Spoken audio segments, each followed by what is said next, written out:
अरे पक्का लेकर रखे।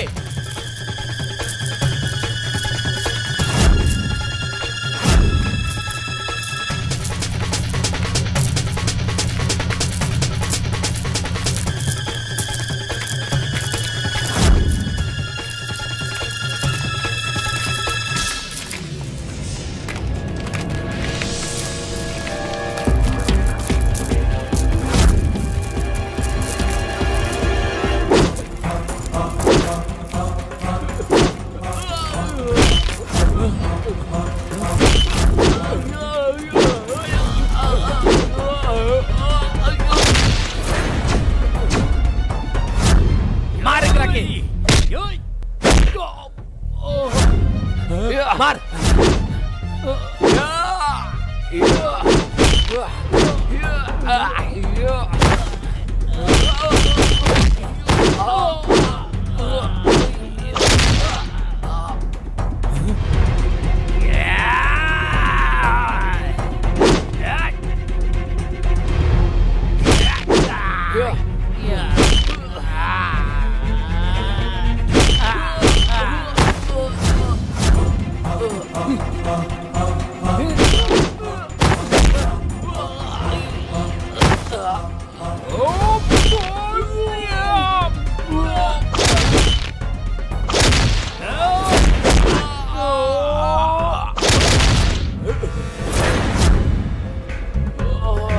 चल चल भागे जैसे भाग भाग भाग।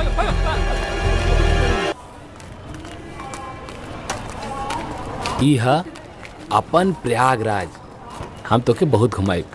यहाँ पर बहुत घूमे वाली जगह बा। अरे चंद्रशेखर आजाद पार्क बा, इंदिरा भवन बा, हाँ अरे और गंगा जी भी ले चला तो के। हे काका, वो भविष्य बतावे वाला बाबा वाली ना, उनके पास जाए के बा। हाँ बैठी। चला बैठा।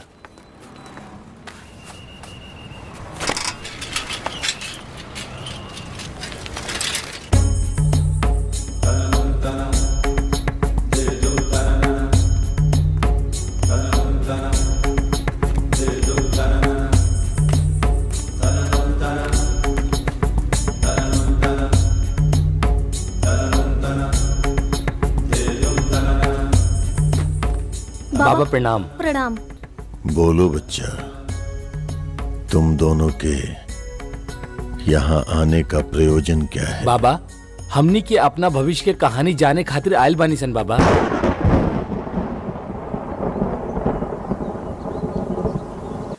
चले जाओ,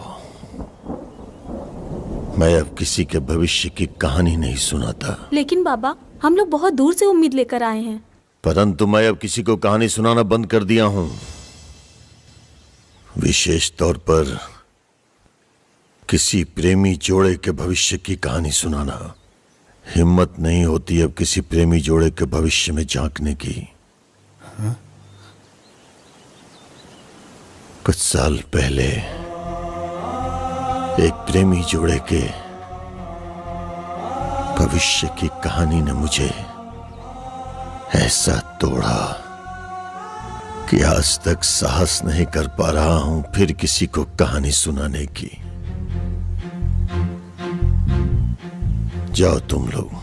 हमनी के तो चल जाइब सन बाबा, लेकिन ऐसन कौन घटना रहे जौन रउआ के कष्ट पहुंचा देलस? हाँ बाबा, हम लोगों को वही कहानी सुना दीजिए ना।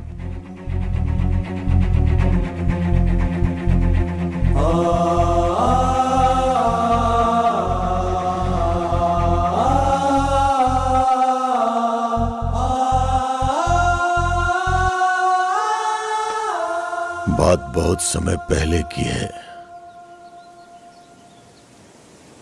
तब मैं सोनपुर में गंगा घाट पर शमशान वास कर रहा था। एक दिन गांव भ्रमण पर निकल पड़ा। वहीं कुछ बच्चों की टोली खेल रही थी।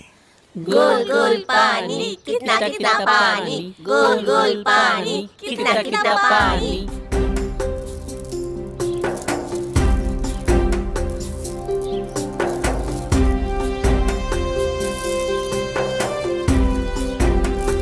गोल गोल पानी कितना कितना पानी, गोल गोल पानी कितना बाबा जी, बाबा बाबा रहुआ कहानी सुना वाला बाबा आई ना, एगो कहानी सुनाई ना। क्या? कहानी सुनाने वाला बाबा? हाँ बच्चा, कहानी तो सुनाता हूँ, लेकिन उसके पैसे लेता हूँ। बाना पैसा इली 5 रुपया। 5 रुपया? लेकिन मैं तो 10 रुपये में सुनाता हूँ कहानी। ओहो, लेकिन हमारे पास तो खाली 5 रुपया ही बा। कोई बात नहीं बच्चा, 10 रुपये लेकर आना, फिर कहानी सुनाऊंगा। बाबा बाबा हमारे पास बाना 5 रुपया इली। बाबा रहुआ 10 रुपए में हम दोनों की एक ही कहानी सुना दी। हाँ बाबा। बहुत चतुर बच्चे हो तुम लोग। आओ आओ कहानी सुनाता हूँ, आओ। पैसे दो।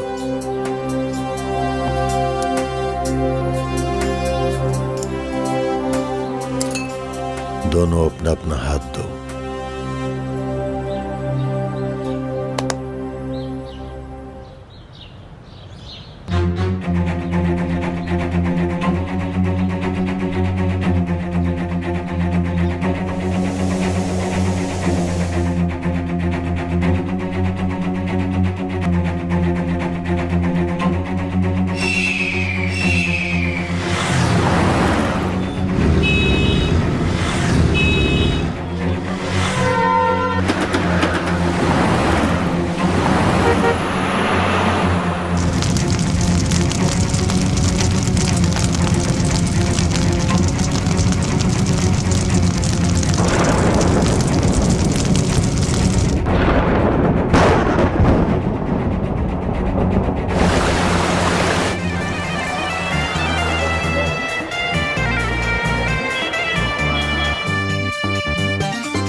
किसका बच्चा ये?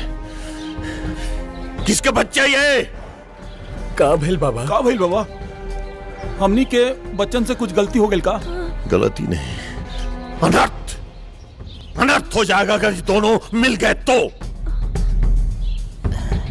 इन दोनों के ग्रह आपस में मिलते जरूर हैं, लेकिन इन दोनों का आपस में मिलना उचित नहीं है।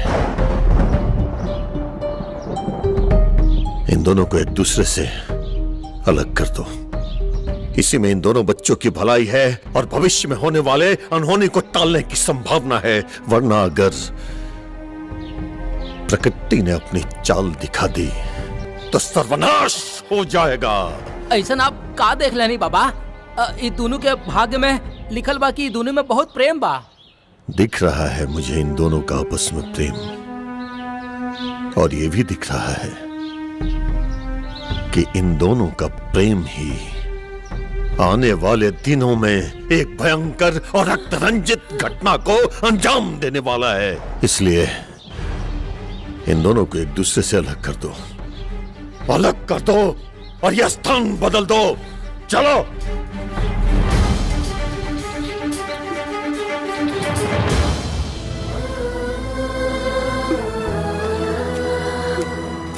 ई ओम कहाँ बा? कहीं दिखाई नहीं के देत। देखी ना, बाहर होई कहीं।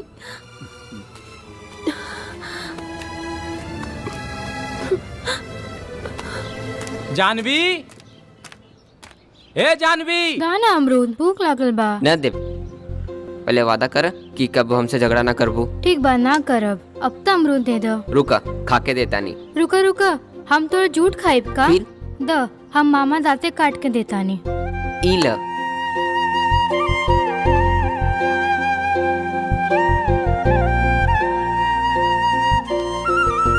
ई लो।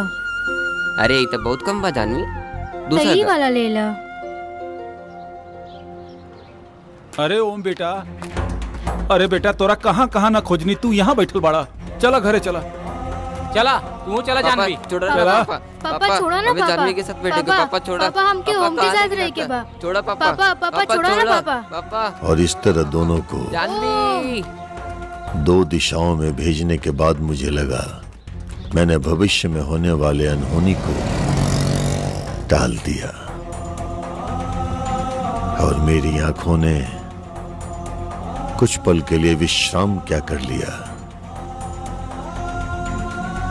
प्रकृति अपना खेल खेल गई। उन दोनों बच्चों को उनके माँ बाप से दूर कर दिया और नियति ने उन्हें 2 किनारों पर लाकर खड़ा कर दिया। हम मठ के भविष्य के लेके काफी चिंतित बानी शंभुनाथ जी। काहे कि जौना तरह मठ में अंतर कला चल रहल बा, हाँ? वो मठ के भविष्य खातिर अच्छा नहीं के। काहे कि मठ में कुछ ऐसन करीबी बाड़े जिन पर विश्वास नहीं कल जा सकेला। रउआ बिल्कुल सही कहतानी। चिंता के बात तबा हमहू इहे चाहतानी कि सब कुछ ठीक हो जाए।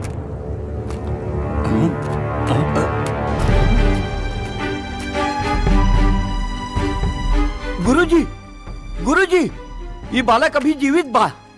जल्दी से एकर इलाज करावल जाई तो ठीक हो जाई। लेकिन ये बालक के बा और केकर बा?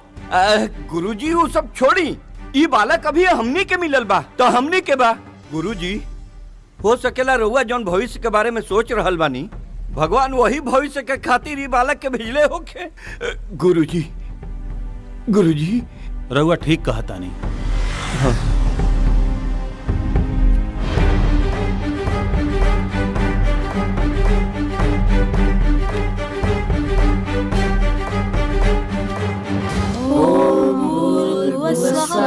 तस्य वितुर्वरेण्यं भर्गो देवस्य धीमहि धियो यो न प्रचोदयात्। शान्ताकारं भुजगशयनं पद्मनाभं सुरेशं विश्वधारं गगनसदृशं मेघवर्णं शुभांगमं लक्ष्मीकान्तं कमलनयनं योगनिर्ध्यानगम्यम्।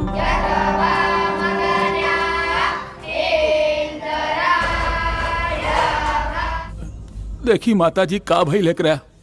का भइल? ई नदी के किनारे हमरा पड़ल मिलल हल, बेहोश भी आई।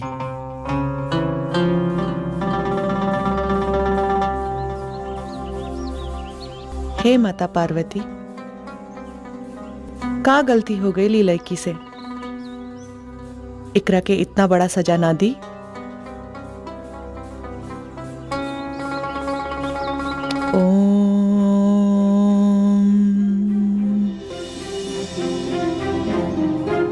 माता जी। पूज्य गुरुजी, चरण स्पर्श।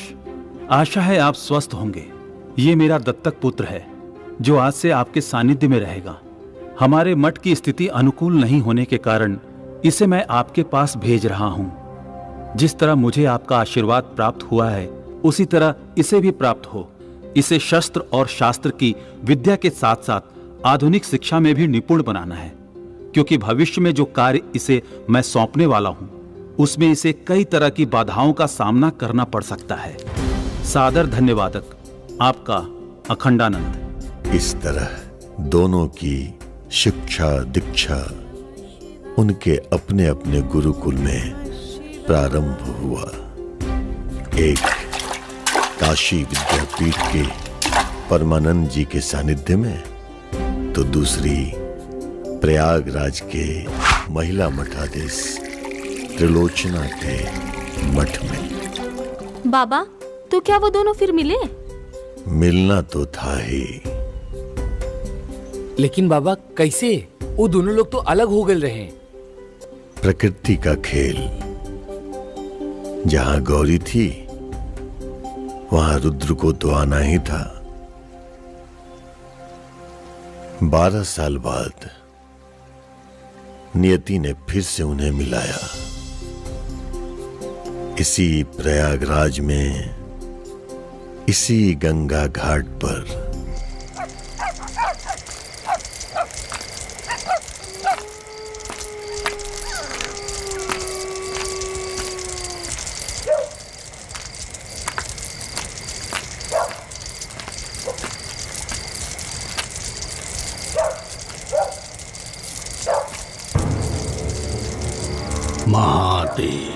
महादेव। हर बार की तरह अब की बार कोनो चूक ना होके के चाहिए। काल के शोभा यात्रा वो अखंडानंद के जीवन की अंतिम यात्रा होके के चाहिए। ऐसने होई पंडित जी।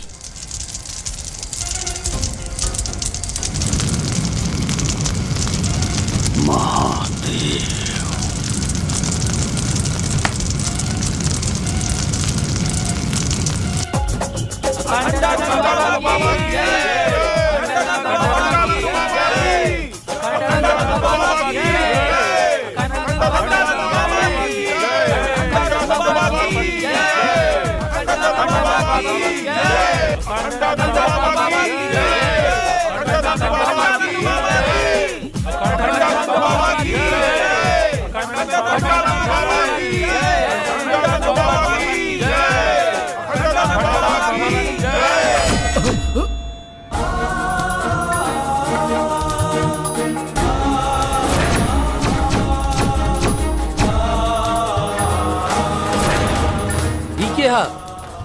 एकरा बारे में जाने चाहता रहा तू लोग की के है? ये गुरुजी के दत्तक पुत्र है। अरे हमरा के तो पहले ही आभास हो गई रहे कि फिर से वही हमला गुरुजी पे होखे वाला बा। यही से हम काले रुद्र के खबर भिजवा देले रहनी यहाँ आवे खातिर।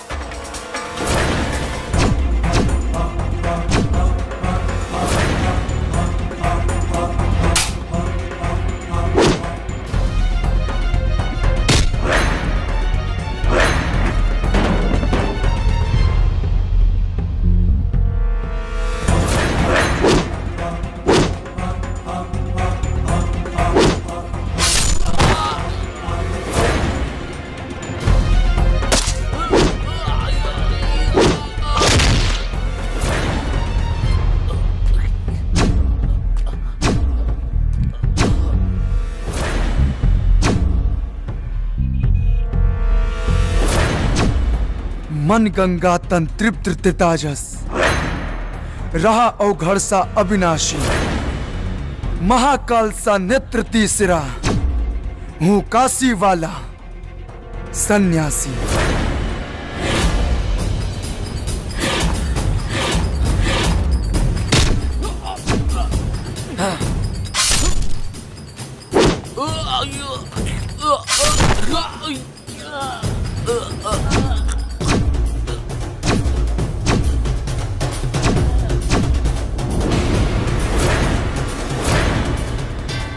और के बा जे साधु संतन के भेष में शैतान बन के हमरे बाबा के मारल चाहता।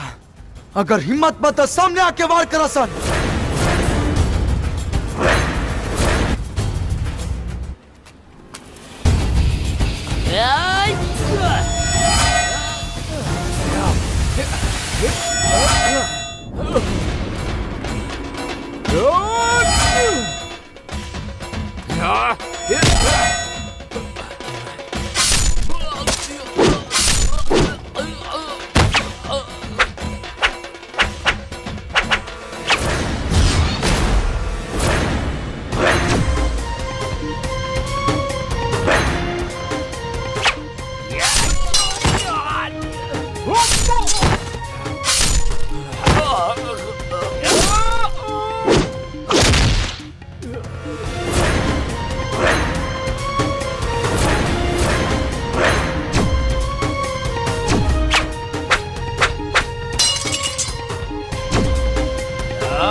एक बार त्रिलोचना जी या हमनी के आपस में विचार करके आपसी मतभेद के समाप्त करे का प्रयास प्रणाम। खिलाई पंडित जी और सबके मिठाई खिलाई। कौने बात खातिर? रौर जवान बेटा आ गई और दूसर कल हम मृत्यु से बच गई नहीं। पंडित जी, हम अपना माई के दिहल वचन से बंधल बानी। ना तो रउआ बहुत अच्छे से जानतानी कि हम रउआ की जिंदगी की प्रार्थना करी, ऐसन तो कबू ना हो सकेला। अरे त्रिलोचना जी, अरे अब तक गुस्सा थूक दी, पुरान बात के भूल जाई। ये समय मठ के आपस में संबंध कैसे अच्छा हुई ए पर विचार करे के आवश्यकता बा का गुरुजी? विद्याधर जी, हमरा जीते जीता ये कब्बो ना हो सकेला। काहे कि आज भी हमार आंख के सामने हमार माई के व्यवस्था, हमार और हमार भाई के वो असाए बचपन आसमान के बादल के तरह घूमेला। चलिए छोड़ी, मिठाई खाई। प्रणाम। बाप रे बड़ा गुस्सा में बाड़ी। चला चलल जाए। आ कौना बात के भाषण देत रही? छोड़ ना रुद्र, काल तो तू अजय देवगन के फेल कर देला। ले दनादन ले दनादन, हमनी लोग के तो बुझात रहे फिल्म के कोनो सीन चलता।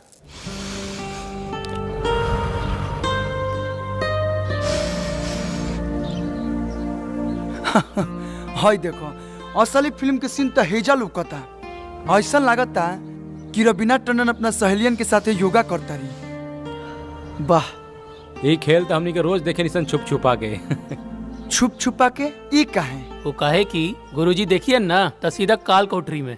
अच्छा, तू कहा तो राउंड ट्रॉली घुमा के सामने का नजारा हम दिखा दी। काहे कि हमारा राधा भी वही बाड़ी ना। अच्छा तो सामने से दिखाओ ना। अभी दिखाओ तनी। हाँ,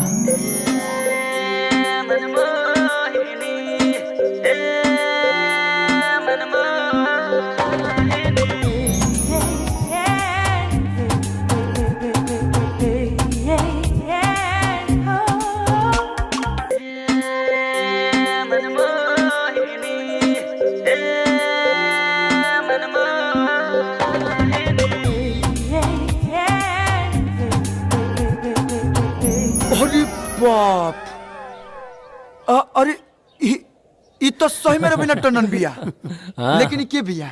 ये सामने वाले मठ के त्रिलोचना माता के बेटी गौरी है। एक से एक कारनामा करे ले भाई। एकरा के हमने कारनामा क्यों के नाम से कहे निसन। ऐसन क्या करे ले? अब तो आइए गल बड़ा ना, खुद ही देख लिया। गौरी, ले पकड़। चलो चलो। अच्छा, गौरी। चल चल चल चल चल चल।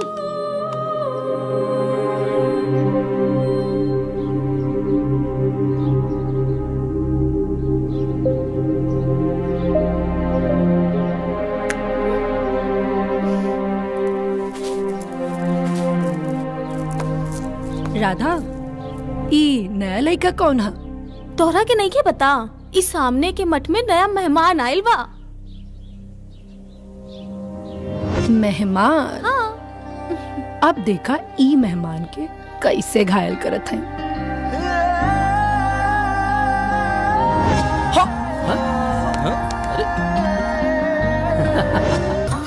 हवा मिठाई ले लो, हवा मिठाई, हवा मिठाई ले लो, हवा मिठाई। मेरा शर्ट भी सिल्वर, मेरी पैंट भी सिल्वर, मेरा चश्मा भी सिल्वर, मेरा नाम भी सिल्वर है। बस बस बस,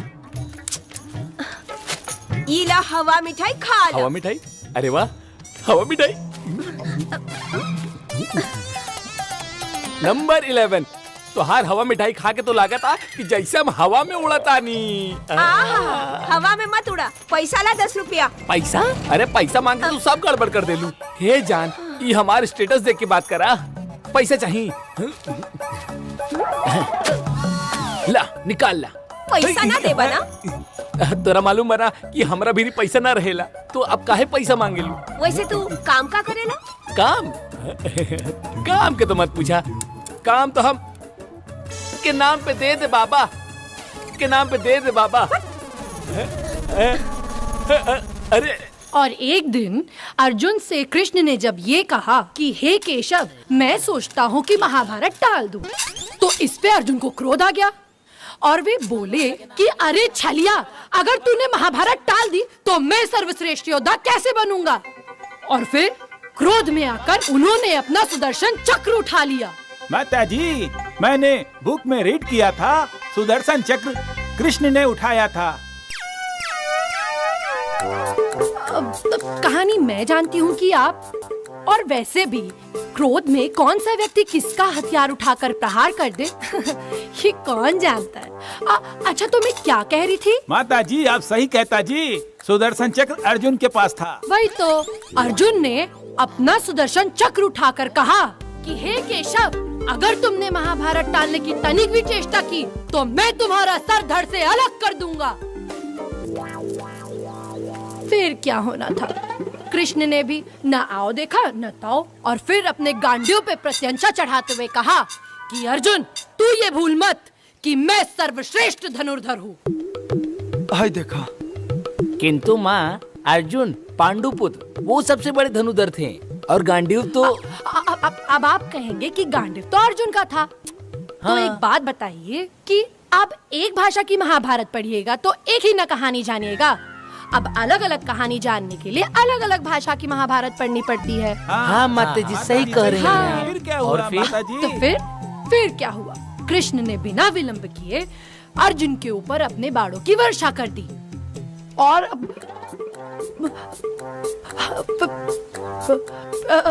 फिर ये बाणों की वर्षा पूरे 2 दिन तक चलती रही और अर्जुन अपने सर पे सुदर्शन चक्र लिए कृष्ण के इन बाणों की वर्षा से बचते रहे।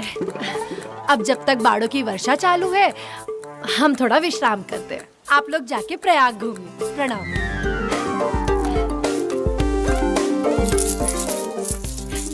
हे मैडम, हे मैडम, ई का होता? तनिक अपना काथा में न सुधार कला, न त एक दिन तारा सामने कोनो जानकार भक्त मिल गए ना त सारा माता जी बनल भूलवा दी। बेफिक्र रहा, जे जानकार भक्त होई वो हमरा लगे काहे आई कहानी सुने। हाँ। और अगर आ भी जाए तो ओकरा के समझावल हमार काम बा, तो हार ना। चला गौरी, देर हो रहल बा, माता इंतजार करत रही है।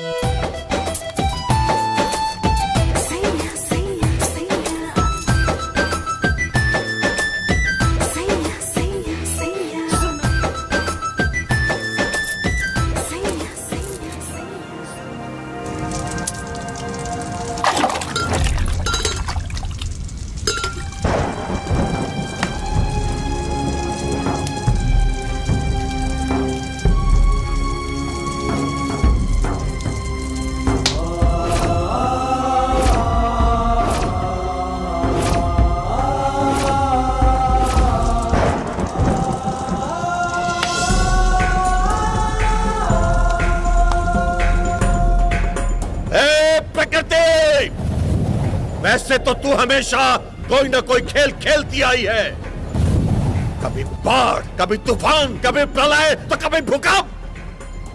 लेकिन इस बार जो तूने माध्यम चुना है अपना खेल खेलने के लिए, वो गलत है।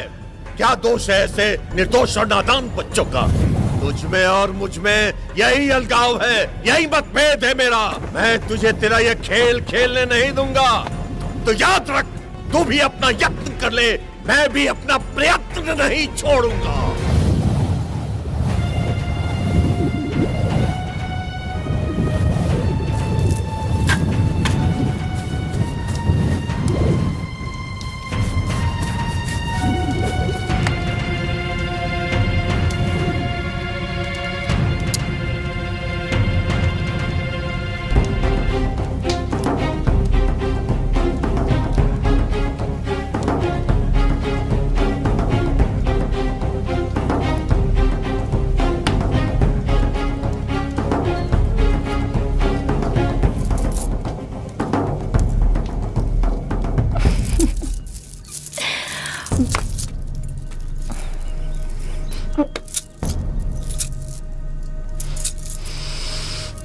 हे, रास्ता छोड़ा, ना तो माता जी से बोल दे ना तो तोहार अकल ठिकाने आ जाई।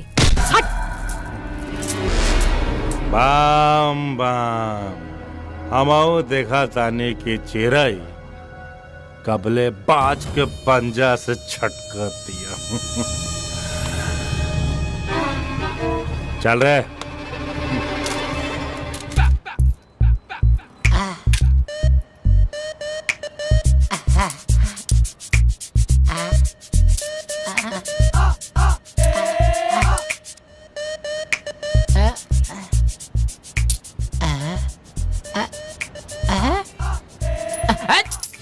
पगला कहीं का हमको भिखारी समझा है का जी?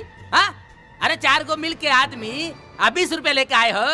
हाँ? अरे हम बॉस हैं कि भिखारी? Number 11 boss. अब ही तो बॉस बड़ा पर ऐसा चलल ना तो हनुमान हो जाइए आप, समझला? मतलब न रही ई शर्ट न रही पैंट, सीधा बीच में। ए बॉस मत मारी रुका तनी, हम आइडिया भुला गए बनी। आइडिया लावा दा। कथा सुनाना आता है आपको? कथा? अरे हम पंडित जी है काजी कथा सुनाएंगे? कथा सुनाना तो आना ही चाहिए, नहीं तो दुकान बंद समझिए हम लोगों का। उका है कि हमने के जब भीख मांगे जाता नहीं जाऊ घाट पे तो पता न कहाँ से को लेके आ जा ले। अच्छा। सब पैसा हिन्ने उन्हें कथा बता के सब पैसा उहे ले। 1 सेकेंड। हाँ। उसका नाम बताओ तो। गौरी नाम है उसका। अच्छा अभी उठवाते हैं उसको। हाँ उठा लीजिए। गोड़ हाथ तुरवा ना दिया, भिखारी बना ना दिया तो नाम बदल देना। नंबर 11 गुरु। राम सीता के वनवास काल का आखिरी चरण चल रहा था। सीता हरण और रावण वध बस बचा था। बाकी लगभग रामायण समाप्त हो चुकी थी। एक दिन सीता माता और राम जी अपनी पंचवटी मेव के बाहर आपस में कुछ हंसी ठिठोली कर रहे थे। हे भगवान, हम जहाँ जाता नहीं वहाँ ही पहुँच जाली। तभी वहाँ पर रावण द्वारा भेजा गया हिरण सीता माता को ललचाते हुए निकला और बस सीता माता के मुंह में पानी आ गया उस हिरण को देख कर। सीता माता को हिरण खाई चले जो उनका मुंह में पानी आ गए? नहीं, सीता माता के मुंह में पानी उसके मांस को देख के नहीं आया था, बल्कि उसकी चमचमाती हुई चमड़ी देख के आया था। रामायण में भुलाती। हाँ उहे हिरण रहेगा सलमान भाई वाला? हाँ बिल्कुल सही, वही तो था। बेचारा जब देखो बार बार मारा जा रहा है। कोई ना कोई पाप ही किए होंगे। वो जब भी जन्म लेता है कोई ना कोई व्यक्ति आकर के उसका वध कर देता है और उसका जलपान कर लेता है। हाँ तो मैं कहाँ थी? हिरण के देख के सीता जी के लालच आ गई। हाँ तो फिर सीता माता लक्ष्मण से कहती हैं, हे देवर दिखाओ अपने तेवर, और कहा कि जाओ इस हिरण का खाल लेकर आओ ताकि मैं और तुम्हारे भैया कभी कभार इस पे आसन लगाकर पूजा पाठ कर लिया करेंगे। फिर क्या लक्ष्मण जी निकल पड़े हिरण वध के लिए। लेकिन माता जी हिरण के तो राम जी मरले रहले। नहीं, अब अरे राम जी ने तो रावण का वध किया था। अब आप ही बताइए ना कि राम जी का जन्म रावण मारने के लिए होगा या हिरण और भालू मारने के लिए? सही कही छते। हाँ सही बात। एकदम सही कहा था नहीं मैडम जी। हमरे बाबूजी कहत रहले जब वो मछली मरिया बड़ा मछली मरिया, पुठिया ना तो हर जन्म भइल बा बड़ा मछली मारे खातिर। हाँ तब क्या हम गलत क्यों कहेंगे बताइए भला। राम जी का जन्म रावण को मारने के लिए हुआ था और लक्ष्मण ने हिरण को मारा था। सही कहा ना मैंने? हाँ सही कहली। तो फिर लक्ष्मण ने जैसे ही हिरण का वध किया वो गुस्से में आकर रावण मुझे बचाओ चिल्लाने की जगह राम मुझे बचाओ चिल्लाने लगा। और फिर क्या ज्यों ही राम जी मदद के लिए निकले त्यों ही रावण आया और सीता को भगा के ले गया। फिर का भाई माते? फिर क्या, अरे अभी तो लेके भागे हैं, लंका अभी बहुत दूर है, उन्हें पहुंचने में 2 नहीं 3-4 दिन तो लगेगा। आगे की कथा हम बाद में सुनाएंगे। तब तक के लिए बोलिए लक्ष्मण जी की जय, अभी भाभी भैया की जय। आगे रामायण में हनुमान जी भी आएंगे तो उनकी भी जय, पूरे रामायण की जय। चलिए नमस्कार। हे माता जल्दी से जा ताकि हमनियों के धंधा पानी चली 3-4 रुपया मिल जाई।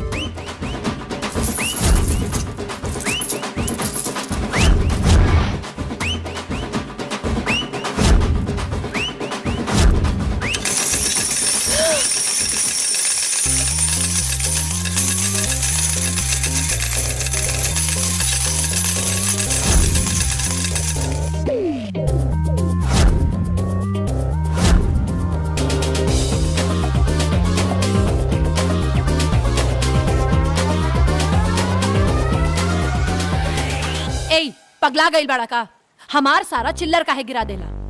मतलब एकदम क्रिए खाल ले बड़ू कि केहू के दिमाग में सही से रामायण महाभारत ना रह देबू। दोसर की चिंता छोड़ा और आपन सोचा। ढेर हमरा पीछे पड़बा ना तो हमनी दोनों के मठ के बीच में जौन महाभारत चल रहल बा वो एक दिन तोहरा के ही कुरुक्षेत्र में खड़ा कर दी और मजबूरन हमरा के तोहार वध करे के पड़ जाए। अगर तू साथ देबू ना तो चुटकी बजा के महाभारत जीत ले। काहे से कि हम दुश्मनी के पेड़ के जड़ से खत्म करे पे विश्वास रखिला, ना कि ओकरा के पानी से सींच के ओकरा के लंबा जीवन देहल पसंद करिला। बुझ लो। अच्छा, इतना हिम्मत बा तोहरा में तो आवा आज हमार मठ के छत पे। काहे चिलम पिएबू का मतलब? हम तोहरा के पहले कस लगावत देख के ना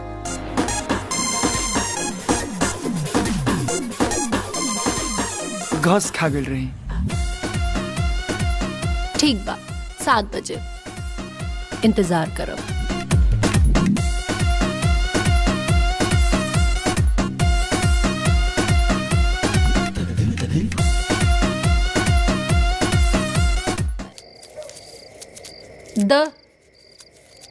माचिस द चिल्लम जलावे खातिर। अरे माचिस तो हम वही भूल गए नी। हैं? जा जाके लेके आवा जल्दी। हाँ। अरे काकी तो नीचे ही बैठल हुई, माचिस कैसे लाए? हे भगवान, अब का हुई? अरे गौरी रुका, हम कुछ उपाय करत आनी। ई का करी? पता ना, कहीं गई होगी। लावा मसाला तो लावा, तब तक भर के रखी। जाना तारू, जब तक दू फूक ना मार ली तब तक नींदे ना आवे। हमने की आदत बिगाड़ देले बाड़ू। तू तो बातें मत करा। हाँ, तो हमने के बिगड़ ले बा? ओहो, तू सच में आ गईला। तो तू का समझ लू? अरे इतना भी वादा के कच्चा नहीं खी। चला, अब आइए गईल बड़ा तो लावा माचिस दो। माचिस का हुई? ई चिलम कैसे जली? हाँ, माचिस तो ई नीचे भूल गई बाड़ी।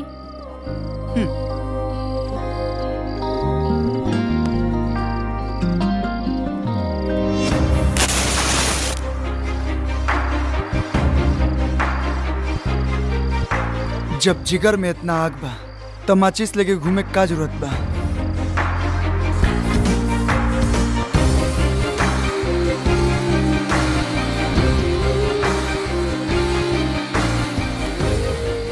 अब जब चिल्लम जलाइए देले बाड़ा तो पहला कश भी तू ही फूकला।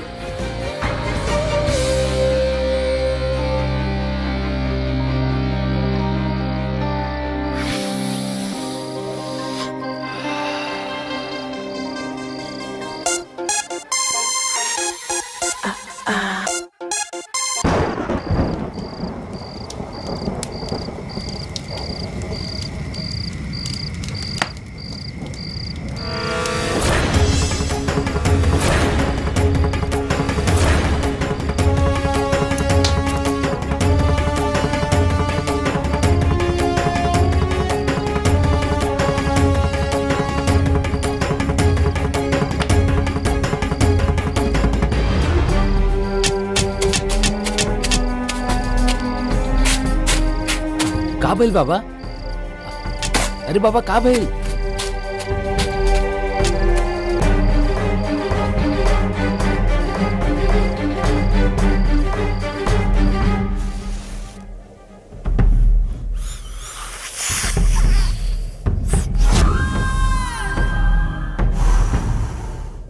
महादेव बम बम।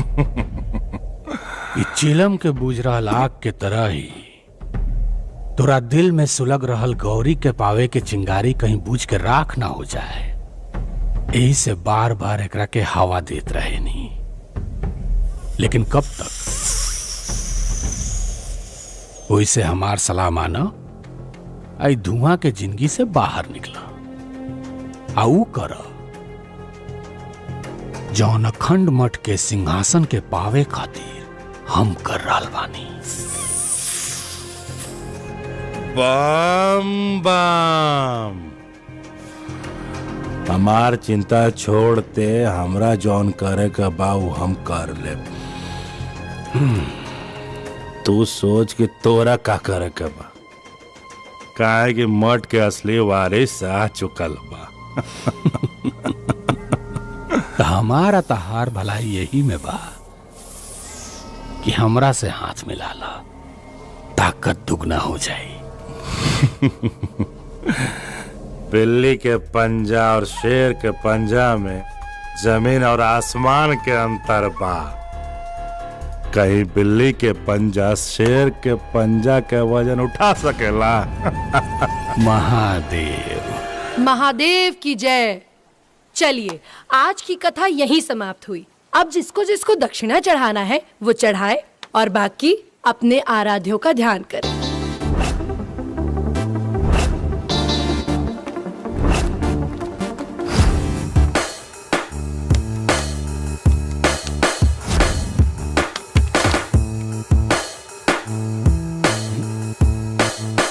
नंबर 11।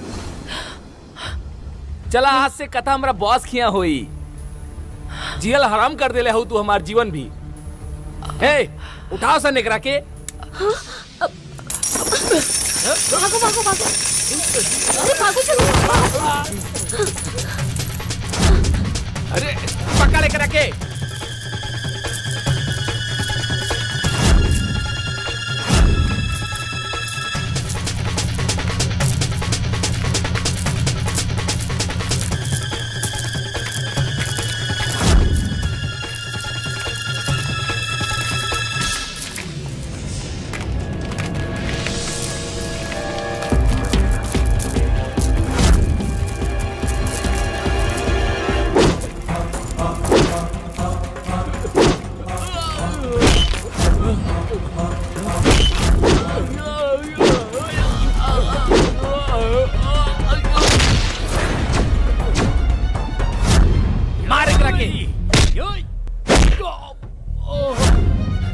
मार।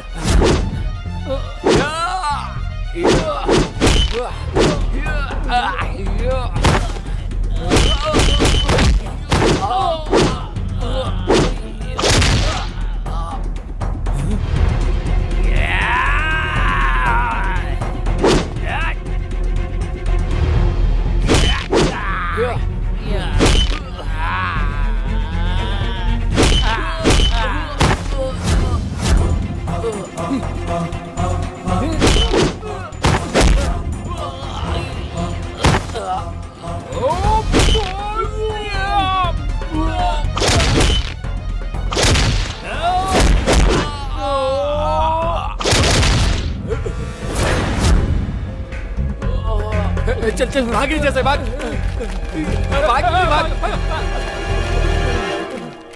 सही समय पे आके हमार जान बचावे खातिर धन्यवाद। अगर सच्ची में धन्यवाद देवे के बना तो हमरा मठ पे आके धन्यवाद दी। हाँ तब हम जानी।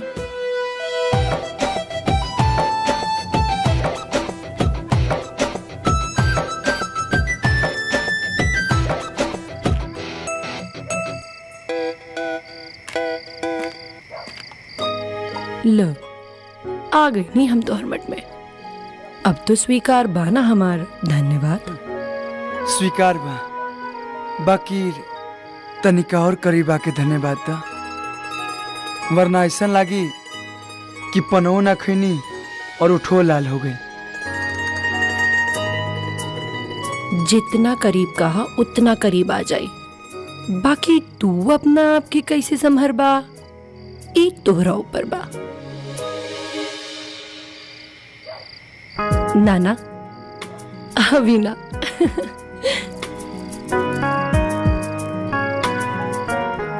हवन के सामग्री के जो लिस्ट दिले बनी वो बिहान तले आ जाए चाहिए।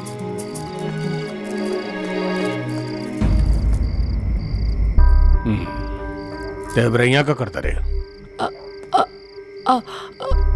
आ खत्म हो गई रहे। उहे लेवे आयल रहनी। आग मतलब हवन खातिर शुद्ध अग्नि चाहिए। ए गोपाल। हाँ भैया। हवन कुंड से आग दे दे, जल्दी ले आओ।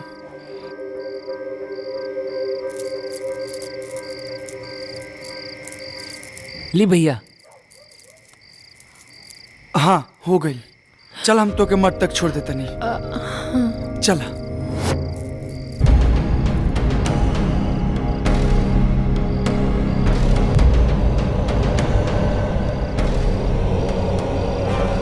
प्रेम लीला तब काका भइल रहे। अरे बताओ ना। कौन राजकुमार का चर्चा होता जो ने इतना हंसी आवता? कौनो राजकुमार के चर्चा चलत होखे, उसे तोहरा का मतलब? चलो चलो। तितली जब आसमान में उड़ लेना तो अपना आप के सतरंगी दुनिया का रानी ही समझ ले, लेकिन जब के ओकरा के पकड़ लेवला ना तो ओकर सारा रंग उतर जाएला। ई का बदतमीजी बा। बदतमीजी जवान दिन हम कर देव ना तब पर आप तो छोड़ दे, नरकों में जाए से तोरा खिल लगी।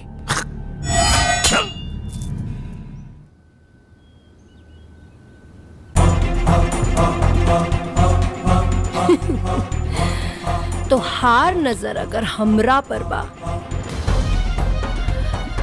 तो समझ ला कि तोहरा पर भी केहू और की नजर बा।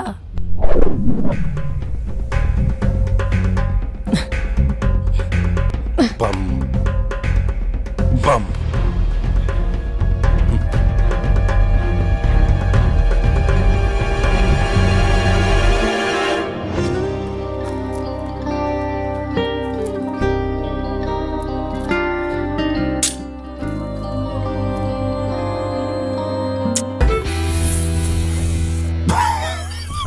महादेव।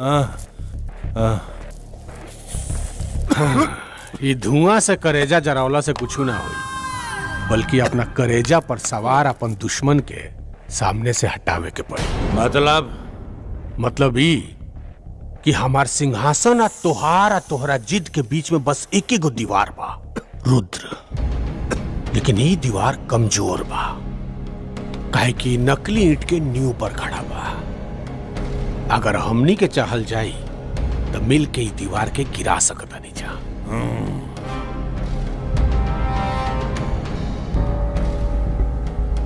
लेकिन अभी वो दीवार तारा आंगन में बा, जया वो लंबा होके हमरा आंगन के मिट्टी छुए के कोशिश करी,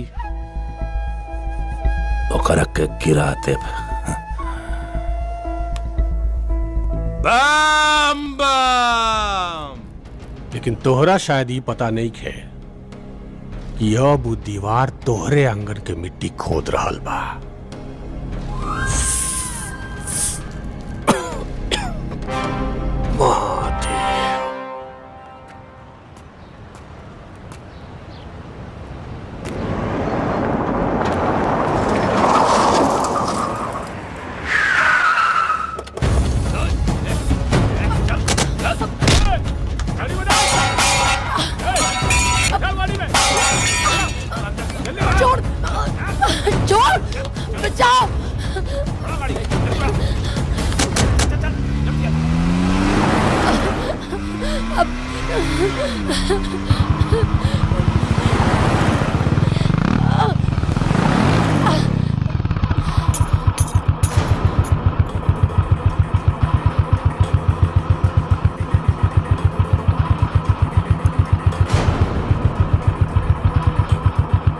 गौरी के कंगन लगा था।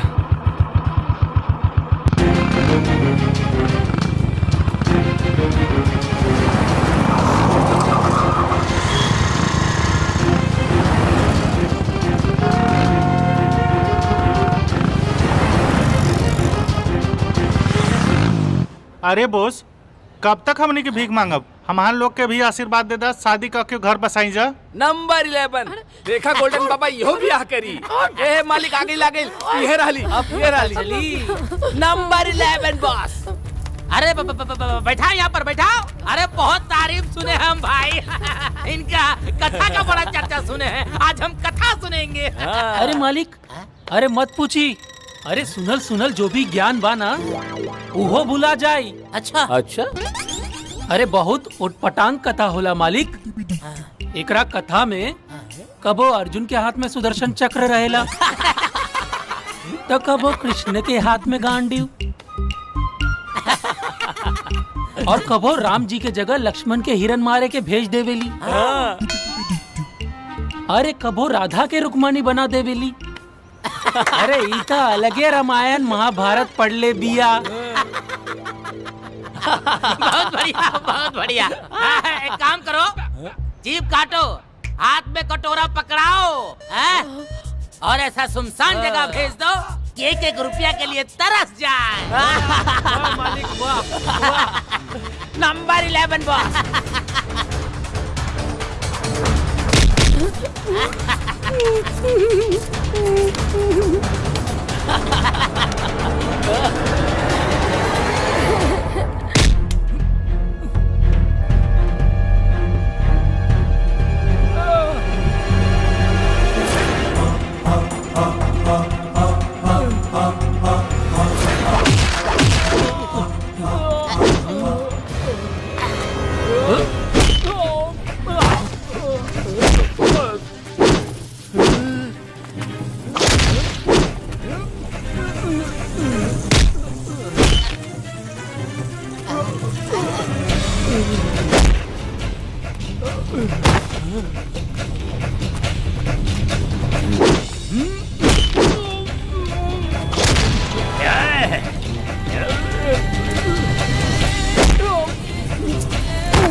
अरे पकड़ा मालिक पकड़ा पकड़ा।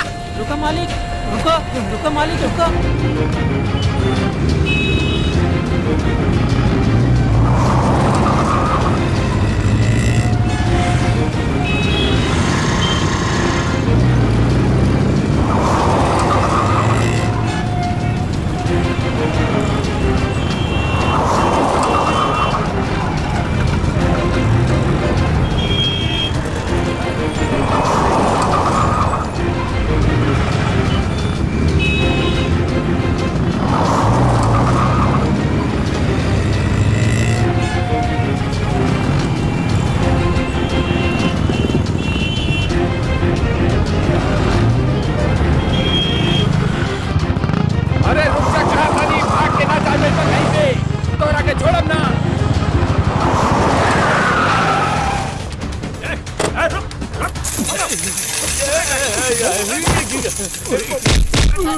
इसको पकड़ के गाड़ी में डालो।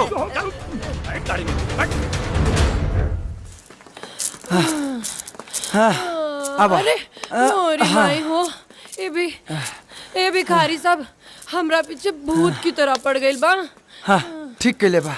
जैसन तार करम बानू वैसे नु फल भुगत बू।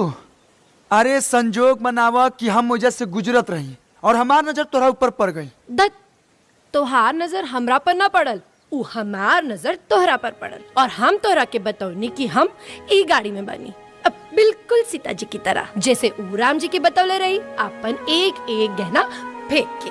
अच्छा एकरा मतलब कि तू रामायण और महाभारत ठीक ठाक पढ़ले बाड़ू मतलब लोग के झूठे पूर्वक बनावत रहले। बिल्कुल सही पकड़ला। अच्छा ये सब छोड़ा। हाँ रुद्र हमरा के बहुत भूख लागल बा। भूख लगल बा एहिजा तो कुछ ना मिली लेकिन चिंता मत करा हम कुछ जुगाड़ करतनी। तू एजे बैठा आवतनी हम जल्दी आई हो। ओके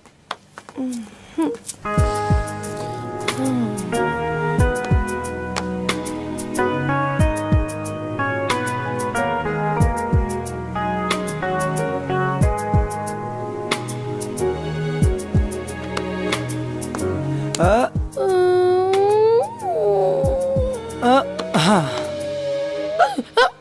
कुछ मिलल? बहुत ढूंढनी बहुत ढूंढला के बाद बस अमरूद मिला। ई तो हमार पसंदीदा बा। तू ना खाइबा? देबू तो काहे ना खाइब। लेकिन ई तो एक गो बा हम झूठ ना खाइले। अच्छा रुका हम तोरा के मामा दाते काट के देता नहीं। मामा दाते मामा जाते मामा दाते तो हमार एगो बचपन के दोस्त जानवी बोलत रहे। जानवी? हाँ जानवी। और वो कहत रहे कि किताब में लिखल बना ई धरती नारंगी नियन गोल बा, लेकिन हमरा लागेला कि धरती अमरूदी नियन बा। अच्छा। हाँ। और का? और ये चांद भी ना अमरूदी नियन बा। और है कि सूरज भी अमरूदी नियन बा। अच्छा।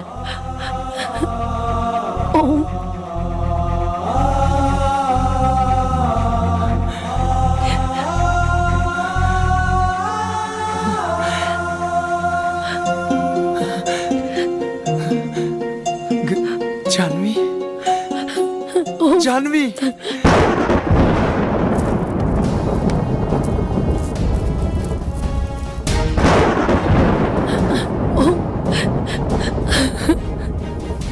वाह, तूने तो अपने इरादे की रफ्तार बढ़ा ली है प्रकृति, लेकिन सफल नहीं होने दूंगा मैं। तूने अगर रात ठान लिया है तो हार तो मैं भी नहीं मानूंगा। काल के कपाल पर लिखने और मिटाने की क्षमता रखता है ये गंगा योगी। तेरे हर रास्ते में पर्वत बनकर खड़ा मिलूंगा मैं। आ रहा हूं मैं। जानवी जानवी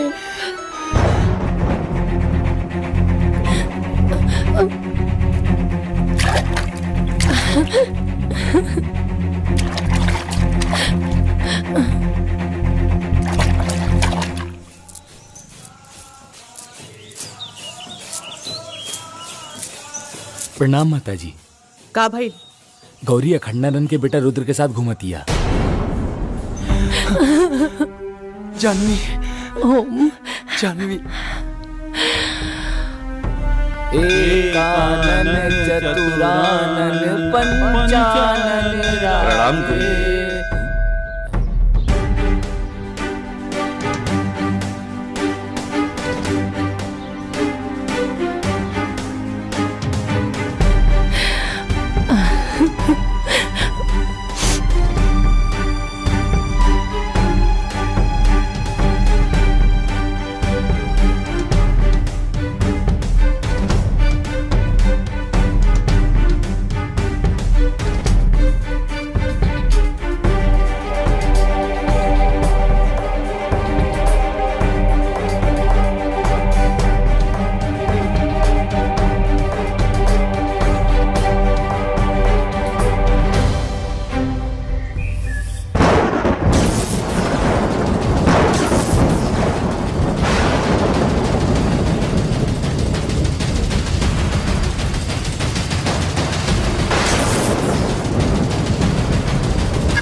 प्रेम के नशा तोहरा सर पर ऐसन चढ़ल बा कि तू सारा सीमा लांग के वो अखंडानंद के बेटे से प्यार कर बैठ लू। जिकरा मट के एक एक इंसान से हमरा के नफरत और घृणा बा। लेकिन माँ, रुद्र और हम बचपन के दोस्त हैं। बचपन के दोस्त बारह तक का भइल रुद्र? हमेशा खातिर ओकरा से दूरी बना के रखा। बाबा रुआ भूल रहा बनी कि हमार असली नाम ओम हा और ओकर नाम जानवी। ओम जानवी, ओम जानवी, ओम जानवी। वो 12 साल पुराना जिंदगी रहे, लेकिन अब तोहरा के ई प्रेम से दूर होके के पड़ी।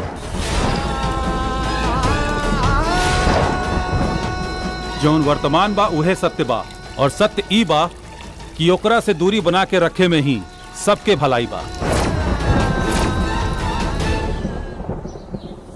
गुरुजी समझ में ना आवता, ये हो सकेला कि दोनों के मिलान हो सके और ये दोनों मठ के बीच में जौन खाई बा वो भर जाए।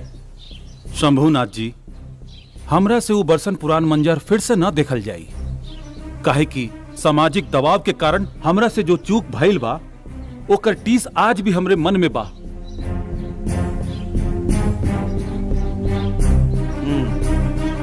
चली।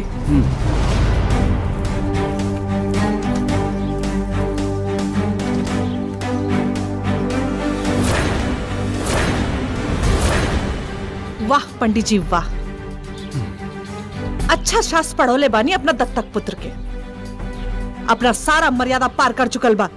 हम अपने आप के शांत रखे के कोशिश कर रहल बानी, न तो वही तरह रउआ पुत्र के भी उहे जगह पर सामाजिक कटघरा में खड़ा कैले रहती जैसे रउआ हमार माई के खड़ा कैले रहनी। अवश्य कर सकत रहलू त्रिलोचना, अवश्य।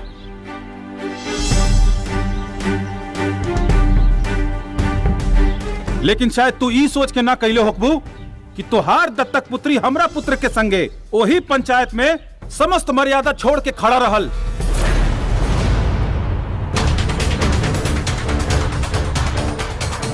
देखा त्रिलोचना, एक दूसरा पर दोषारोपण कैला से बेहतर बा कि दुल्हन के समझा के अलग रखल जाए। अवश्य।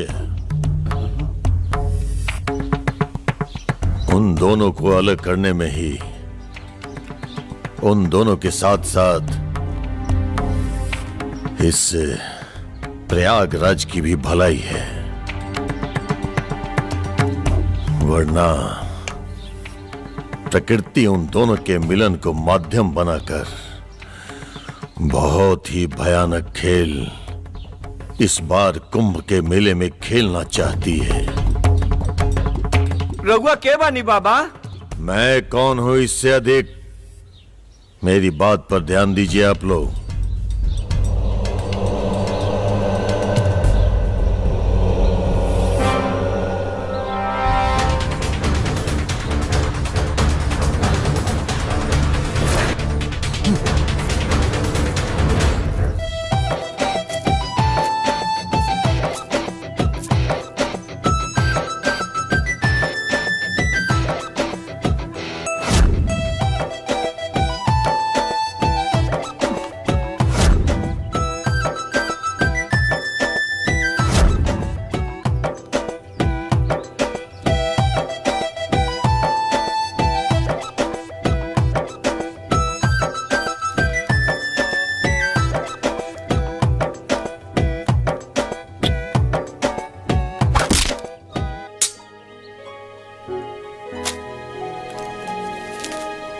शुद्धिकरण तो हो गई हमनी के,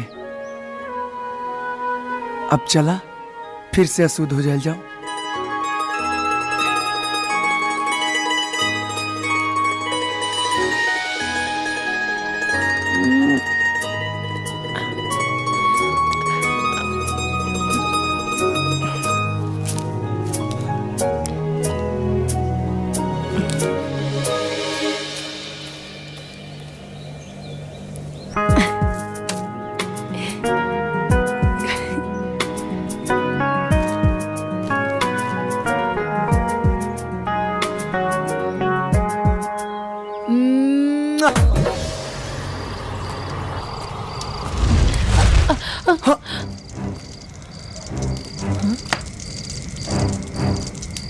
ईश्वर को महाभारत का खेल खेलना था तो उसने माध्यम द्रौपदी को बनाया था।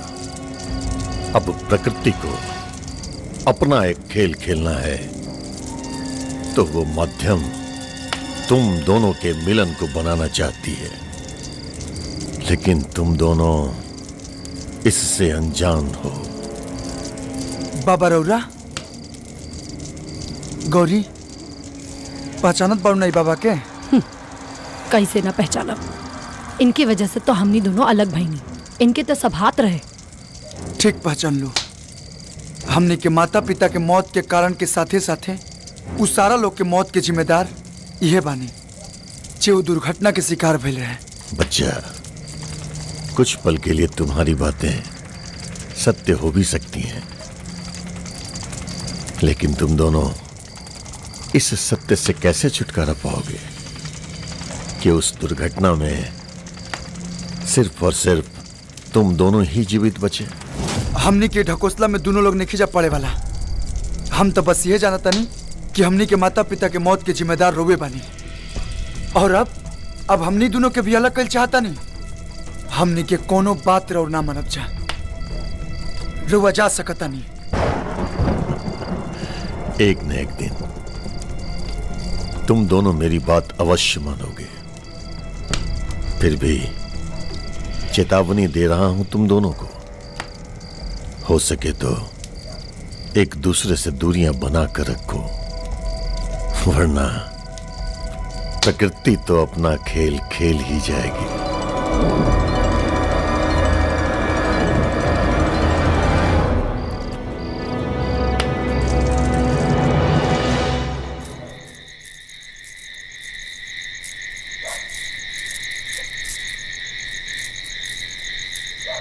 गौरी,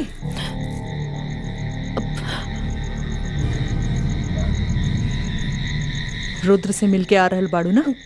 नाता झूठ। तोहार आंख बता रहल बा कि तू झूठ बोला ताड़ू। तोहरा के मना कैले रही ना कि वो रुद्र और वो मठ से दूर रही हा, पर फिर भी तू मिलके आ रहल बाड़ू। लेकिन माँ, ऐसन का बा कि ई दोनों मठ में इतना नफरत बा? कारण, तू कारण जाने के चाहताड़ू ना? तो सुना,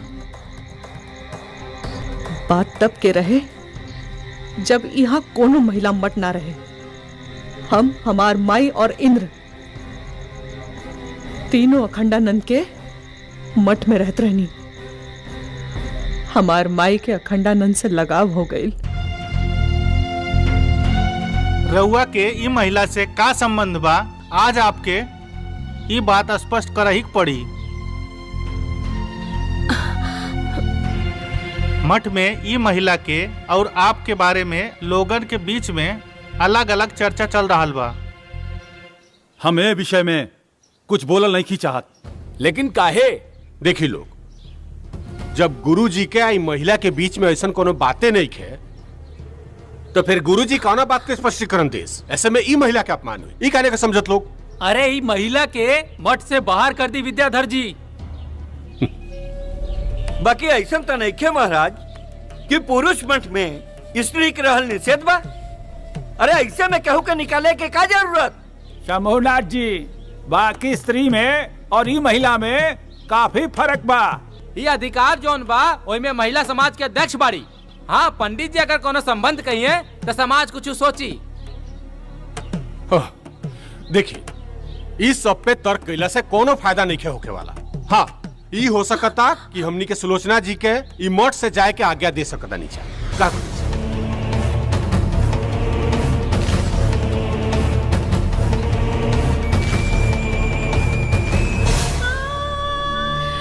और ए तरह अखंडानंद की चुप्पी से हमार माई के भावना जल के राख हो गई। माता जी तो मर गई, पर आखिरी क्षण तक अखंडानंद के भूल न पैली। लेकिन हम उहे समय ये फैसला कर ले दी कि हम एक अलग मठ के निर्माण करब और अखंडानंद के बराबरी में खड़ा होके दिखाई।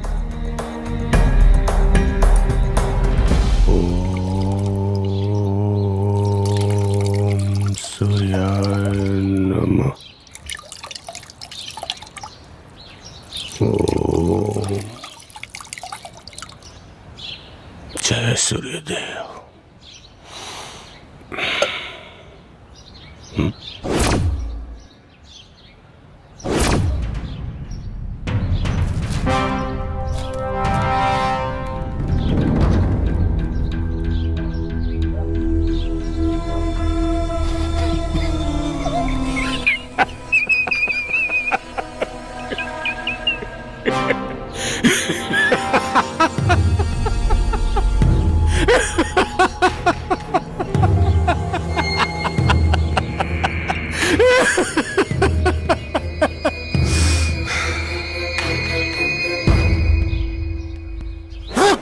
महादेव, वाह!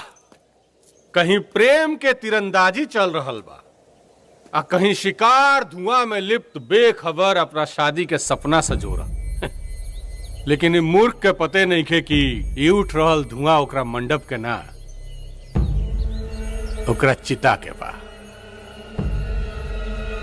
बम बम बम बम। का भइल विद्याधर? अरे बतावा तो सही। ज्यादा परेशान बाड़ा तो चिलम से कस मार ला। चिलम के आग में गजब के जादू होखेला। धुआं बन के अंदर तक जाला जरूर, लेकिन अपना सारा दुख के आग के लपट में जला के खाक करते वेला। जब केहू के करेजा में नफरत पत्थर बन के बैठ जाला नु, त कौनो आग के लपट ओकरा के जला के खाक ना कर सकेला।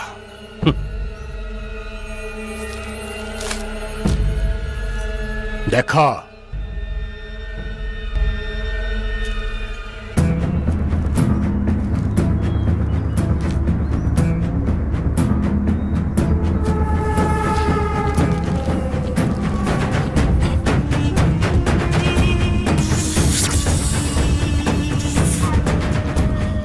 बम बम।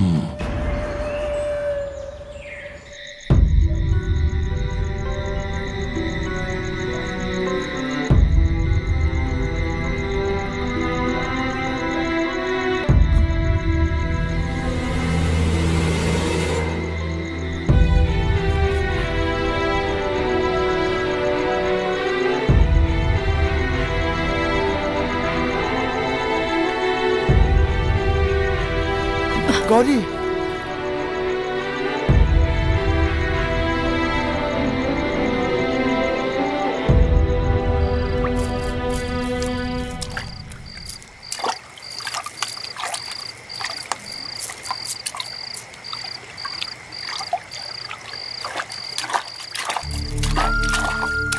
का हो गई गौरी?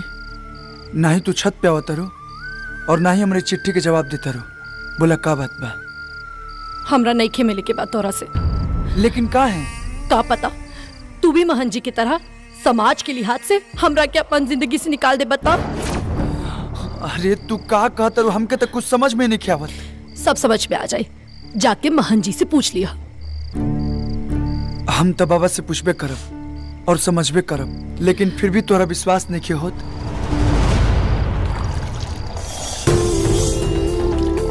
तब प्रयाग के पवित्र धरती पर त्रिवेणी संगम घाट पे तोरा से वादा करतनी कि जियब भी तो तोहरे साथे और मरब भी तो तोहरे साथे।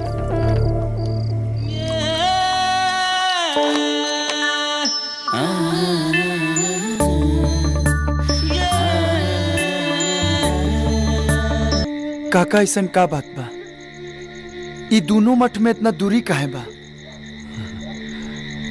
बेटा, गुरुजी तो हमके बतावे खातिर मना के लिए बढ़न, बाकी तोहरा से छुपावल भी उचित नहीं खे। कबा की जैसे इंसान इंसान के दुश्मन बा, वही तरह से मठ मठ के दुश्मन बा।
ला एगो और प्रेम पत्र।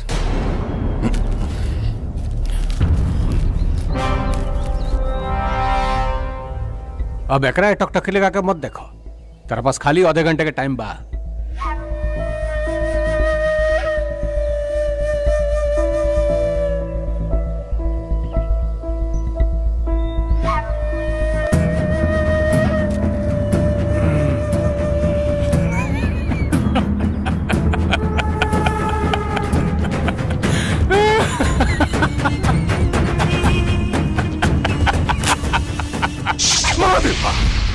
बम बम।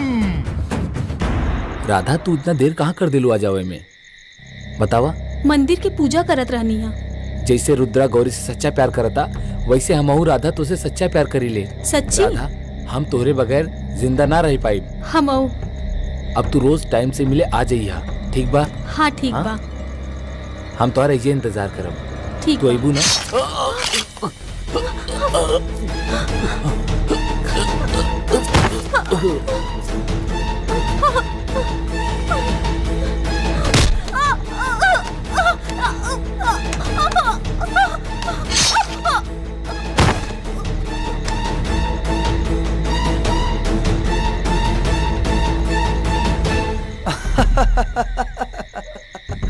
अरे चुप रहो।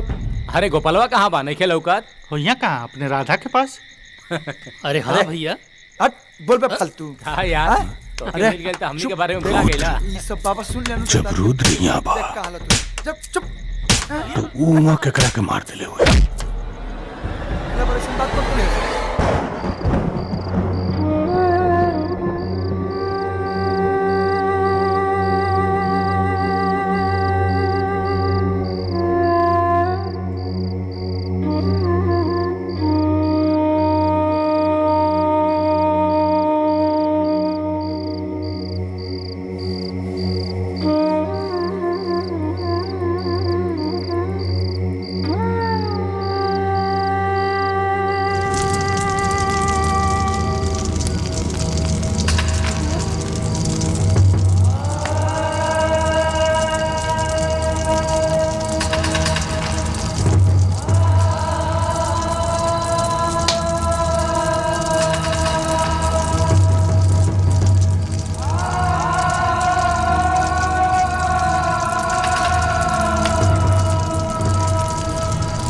ये दोनों चिताएं भविष्य में अनगिनत चिताओं के रूप में नजर आएंगी और ये सब इन दोनों के कारण और भविष्य में आगे भी होगा। अब भी समय है, अगर चाहो तो स्थिति सामान्य हो सकती है। अगर इन दोनों को अलग नहीं किया गया तो भविष्य में जितनी भी मौतें होंगी उन सबको शमशान तक पहुंचाने के लिए कंधे कम पड़ जाएंगे। पहला ही ज़कात रहेगी, अलग करा अलग।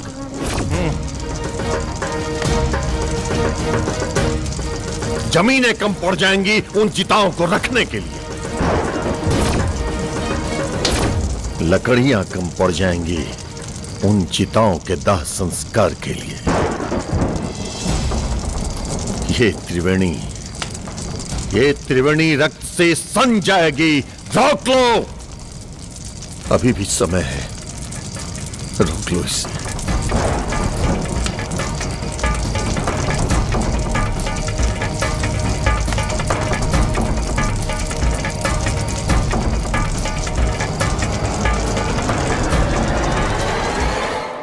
रुद्र, हाँ ऐसा तो नहीं खे कि जौन बात बाबा बोल रहल बाड़े उस सच होके वाला बा। अरे तू फिर से उठूंगी बाबा के बात पे ध्यान देत बाड़ू। ध्यान देवे वाला बात बा रुद्र, काहे कि अब तक उहे हो रहल बा। हाँ। जौन उ बाबा कह रहल बाड़े अगर सच में ऐसा हो गई तो हमरा बहुत डर लागता रुद्र, बहुत डर लागता। अरे ए गौरी चुप चुप हो जा। अरे जब तक हम साथे बानी तो डर को ना बात के। हाँ चिंता मत करा।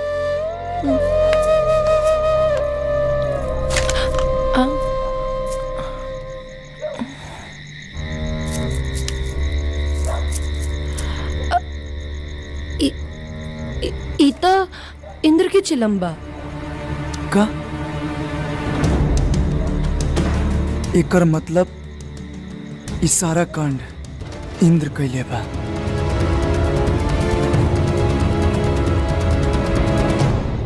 चलो निकाल। चिलम हमरा पास नहीं खे, तू ही ना रखेला अपना पास। देखा जेब में।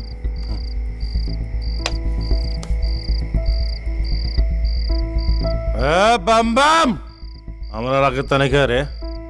हमरो लगे नहीं खे। देखा कहाँ बा? दूसरा के माथा पर मौत के लकीर खींचे वाला कभी कभी ये भूल जाला कि उहे लकीर ओकर मौत बन के ओकर घर के रास्ता ढूंढ लेवेला।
त्रिलोचना पूछा अपन भाई इंद्र से, वो ऐसा काहे कैलस?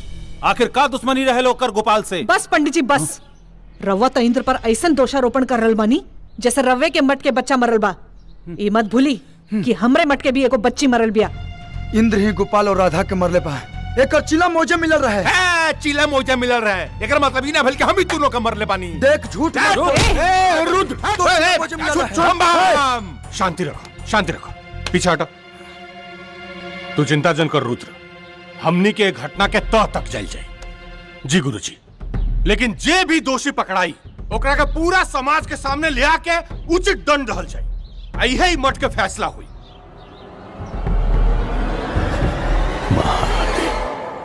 नमस्कार। सभी देशवासियों को बताते हुए बहुत खुशी हो रही है। महाकुंभ का आयोजन इस बार प्रयागराज में होने जा रहा है, जिसमें 26 देशों के प्रतिनिधिमंडल शामिल होंगे। इस बार महाकुंभ को और दिव्य कुंभ को देखने के लिए करोड़ों जनता प्रयागराज में आने वाली है। सरकार उनकी पूरी सुरक्षा के लिए प्रतिबद्ध है। लेकिन विपक्ष तो कह रहा है कि आप कुंभ के नाम पर राजनीति कर रहे हैं। जी नहीं, ये कोई राजनीति नहीं हो रही है। ये हमारे आस्था और सेवा का विषय है। नमस्कार। प्रणाम। वो यही से वो खड़ी होकर पक्ष से बोलता ला और हमारे पक्ष से ना बोलला। एक बात याद रखा, अगर हमार पुल खुलल ना तो तुम जीवक काम से। फिकर मत करा, एकर नौबते ना आई। काहे कि विद्याधर के दिमाग शकुनी के नीति पर काम करेला। अपनन के हाथे अपनन के मौत देखे के मजा ही कुछ और होला। खेले दो लोग के, करे दो रास लीला। बम बम। काहे ही जमाना प्यार के दुश्मन रहल बा हमेशा। काहे इतना नफरत की निगाह से देखेला लोग प्यार करे वालन के। काहे से कि समाज हर औरत में राम की सीता ढूंढेला। लेकिन पूजा तो राधा और कृष्ण की भी होला ना। गौरी, ये जमाना अपनी सहूलियत से पसंद और नापसंद बदलत रहेला। तो रुद्र और गौरी की का हुई? रुद्र और गौरी के मिलन त जन्म जन्म के बा, कभी शिव और सती बन के तो कभी शंकर और पार्वती बन के। हमनी के मिलन त तय बा, चाहे ए जन्म में या अगले जन्म में। हाँ?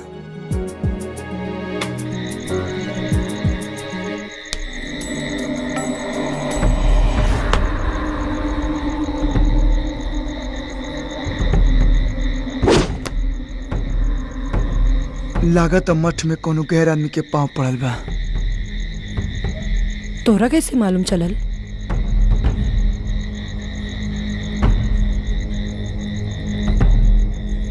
चोर चाहे कितना भी चतुर हो जाए, अपन चाल ना बदलेला। तू एज रुका, हम देखा तनी।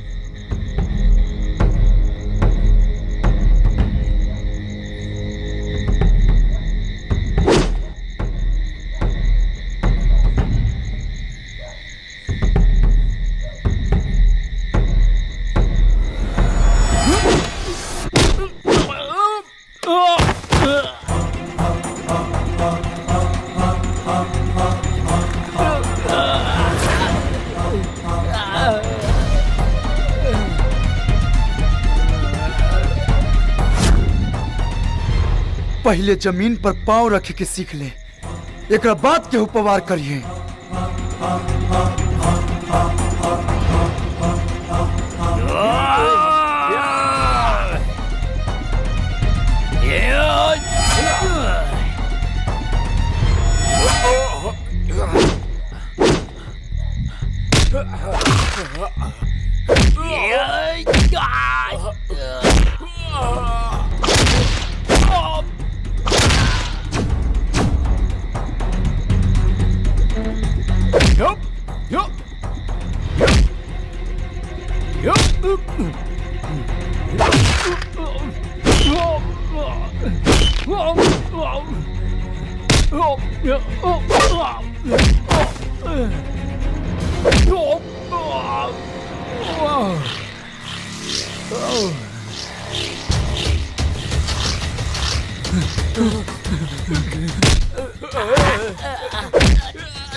रुद्र, छोड़ दा एकरा के। बोल, तोरा के भेजलस हमरा के मारे खातिर?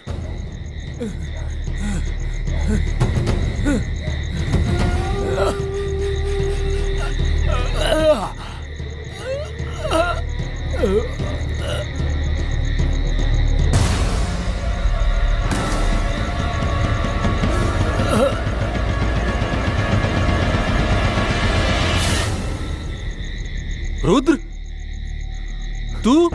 ना बाबा, बाबा हम महादेव, महादेव, राउर पुत्र ही राउर हत्या के प्रयास कर रहा बा। ना बाबा, ऐसा कोनो बात नहीं है बाबा। गुरुजी, इतना बड़ा अनर्थ होके से बच गए। जॉन राउर मुंह एकरा के पुत्र पुत्र कहत थकत ना रहे, यह राउर हत्या के प्रयास करी। ना बाबा, हम गुरुजी, अभी भी समय बा गुरुजी, ना तो बाबा जी के सब बात सच हो जाए। हम तो कहब कि अब भी दोनों जन के अलग करें। एकदम सही कहा तानी विद्याधर जी, एकदम सही कहा तानी। तू मुझे कैसे रोक सकता है गंगा योगी? तूने तो कहा था कि मेरी राह में हर मोड़ पर पर्वत की तरह खड़ा मिलेगा तू, मगर आज तू ऐसे चौराहे पे खड़ा है जिसके हर छोर पर किसी न किसी की मौत और तबाही लिखी है। एक तरफ वो दोनों बच्चे, दूसरी तरफ उन दोनों के पालन करता, तीसरी तरफ हजारों मौत के मंजर और चौथी तरफ स्वयं मैं हूँ प्रकृति। कालों के काल, महाकाल का भक्त हूं मैं, देवों के देव, स्वयं महादेव आराध्य है मेरे। तू चारों दिशाओं में तो क्या, 10 दिशाओं में आके खड़ी हो जा। हर परिस्थिति में तेरा सामना करेगा ये गंगा योगी। हरा हरा महादेव।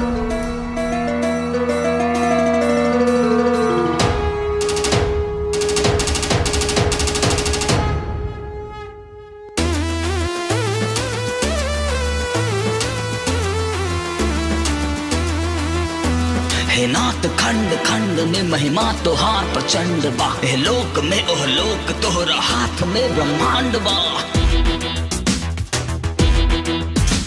असुरन के दल हतंत ते अब दुत विश्व मंदिते। ललक तु पलक खोल के दिखा दहे त्रिदेव। जगह जगह जगह महादेव महादेव। जगह जगह जगह महादेव।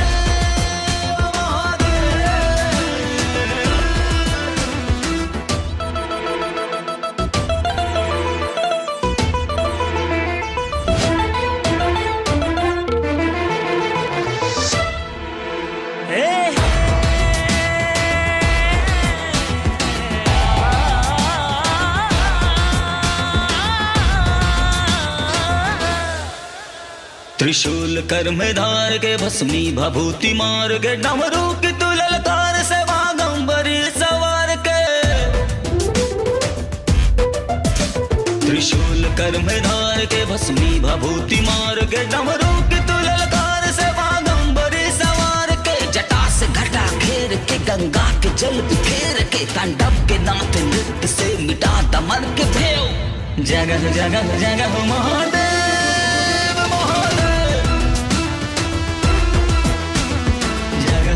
जगह महादेव महादेव।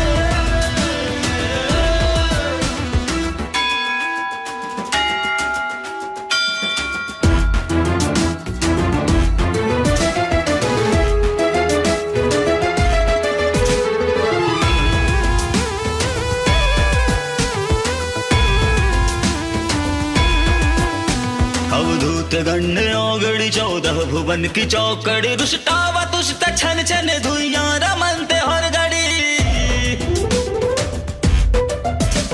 अवधूत गण्य औगड़ी 14 भुवन की चौकड़ी। रुष्टावा तुष्ट छन छन धुइयां रमनते हर घड़ी। गणराज तू बैताल के एक रूप महाकाल के। विकराल रूप धार के हो जा प्रकट है देव। जगह जगह जगह महादेव।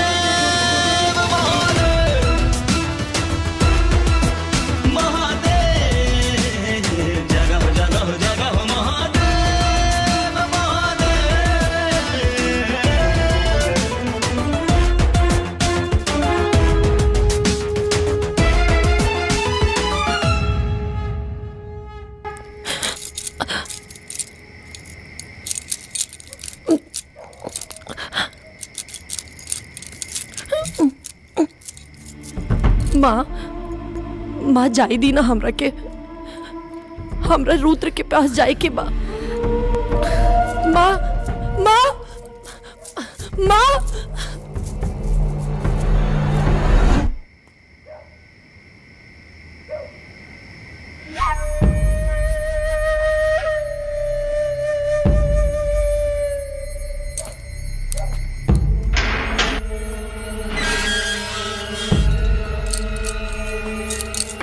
रुद्र रुद्र रुद्र रुद्र के पास जाके भरत तोरा के पाव खाती हम का ना कहनी, लेकिन तोरा पता नहीं रुद्र में का लोकता जो हमरा में नहीं खेलोकत। आखिर क्या कमी बर हमरा में आए? या बम्बा और सपना सपना रह जाई। कहला से हैं? तोरा कहला से रे हैं? हमारा सपना ते तोड़ दे, हमारा सपना तोड़ दे रे।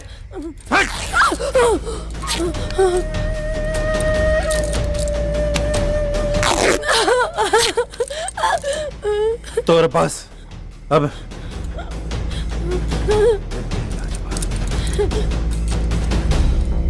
ना ना ना कैसे रे?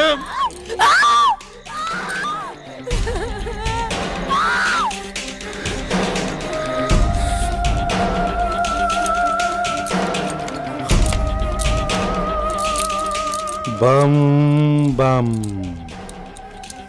बम बम।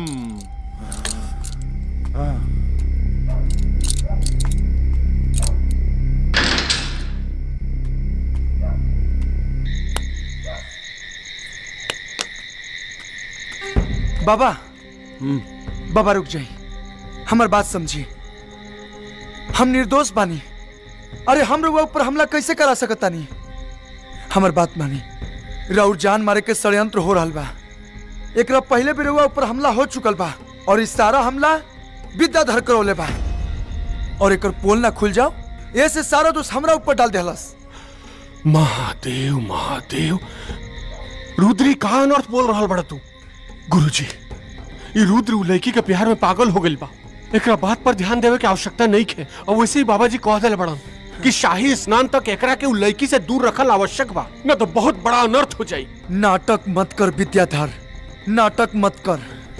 तू बाबा के मूर्ख बना सकता रे, लेकिन हमरा के ना। रुद्र, महादेव महादेव, ये तारा भ्रम हो गइल बा। सुन, अगर हमरे बाबा के कुछ भी भइल ना तो तोरा के जान से मार देब रे। रुद्र, तोहार मति भ्रष्ट हो गइल बा। बाबा बाबा बाबा, हमार बात समझी बाबा। बाबा बाबा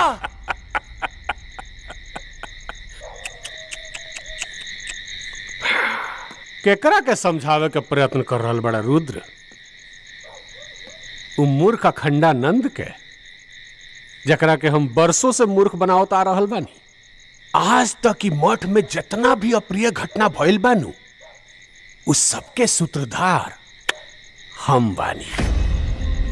चाहे वो त्रिलोचना के माता के मठ से निकाले के सारा दोष तहार पिता मूर्ख अखंडानंद के माथा पर मरे के बात होके, चाहे वो तोर मूर्ख अखंडानंद के बार बार मारे के प्रयास,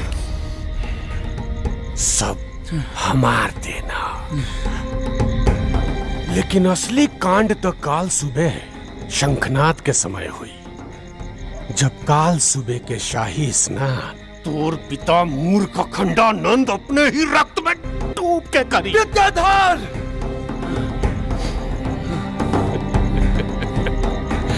कुछ ना कर पाई बेटे, कुछ ना। महादेव महादेव।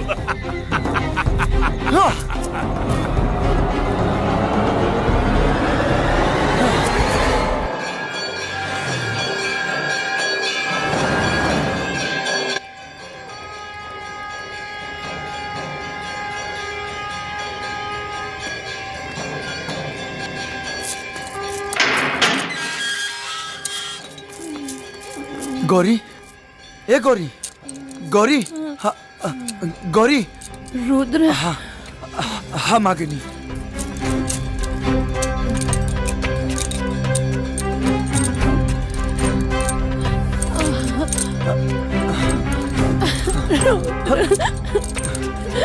चुप चुप हो जा गौरी, चुप।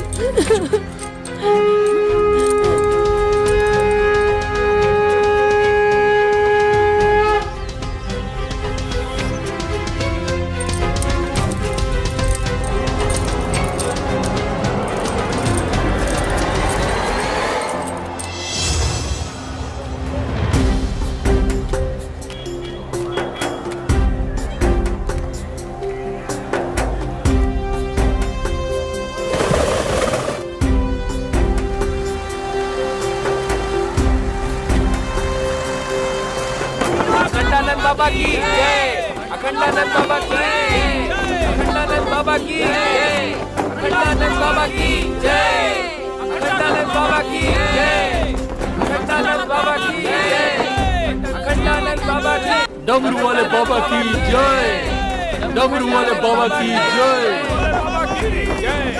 डमरू वाले बाबा की जय, बाबा की जय, बाबा की। मैं आखिरी बार चेतावनी दे रहा हूं तुम दोनों को, रुक जाओ वरना अनर्थ हो जाएगा।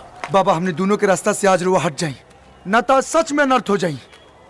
विद्याधर और इंद्र मिलके बाबा और त्रिलोचना जी के मारे के प्लान बना ले। उन दोनों को तो मैं यहीं से भस्म कर सकता हूं। मुझे चिंता उन दोनों की नहीं है, बल्कि मुझे चिंता है उस भयानक मंजर का, जो आज से 12 साल पहले मैंने तुम्हारे इन नन्हे हाथों में देखा था। वो क्षण आने ही वाला है। देखो देखो प्रकृति को, देखो प्रकृति के उस अट्टहास को। अरे बाबा रुआ का सुनावत नहीं, का देखावत नहीं, हमके कुछ समझ में नहीं क्या आवत। ना हमके सुनाई देता और ना दिखाई देता। बाबा आपसे हमारी विनती बा कि हमने दोनों के शांति से जिए दी। तुम्हें मेरी बातों पर भरोसा नहीं होगा। मैं तुम्हें अपनी दिव्य शक्ति देता हूं, जिसकी मदद से तुम उस मंजर को अपनी आंखों से देख पाओगे।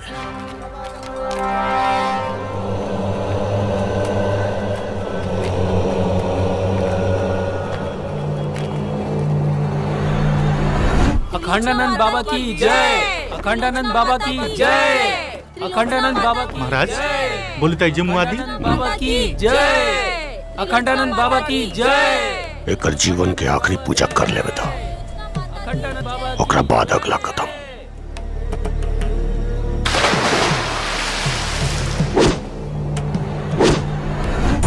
अखंडानंद बाबा की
अरे कहाँ भागत बड़ा? अरे अरे सुनता, अरे कहाँ जाता ना? अरे रुका रुद्र। महादेव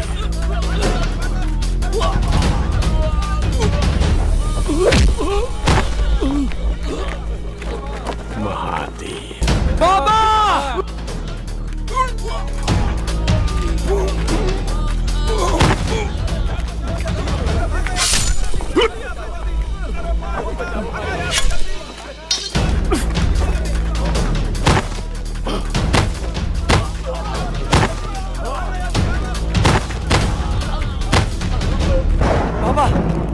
बाबा बाबा बाबा आँख खोली बाबा, बाबा बाबा बाबा।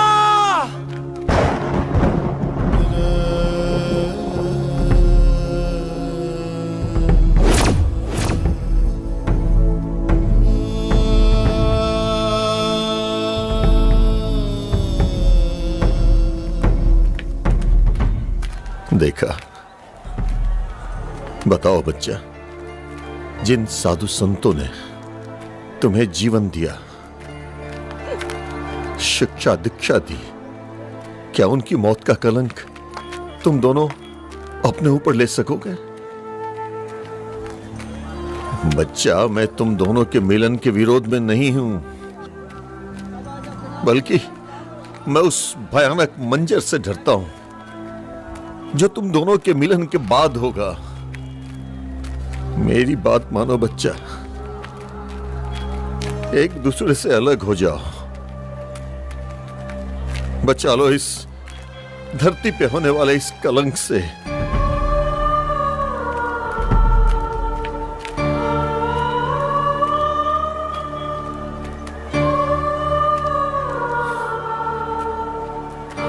ठीक बा बाबा, हमने अपन दोनों रास्ता बदल लेता नहीं, ना जाए वो तरफ जौन तरफ हमने गए से इतना बड़ दुर्घटना होके वाला बा। ई देश साधु संतन के बा और हमेशा रही। ई लोग के खातिर हमने जस हजारों प्यार कुर्बान बा। आज के बाद हमने दोनों कभी ना मिलब, ये आपसे वचन देता नहीं।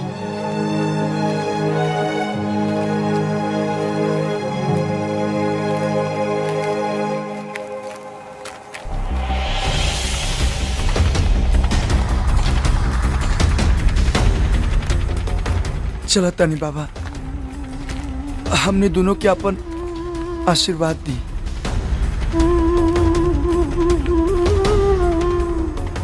ताकि अगला जन्म में हमने के मिलन हो सके।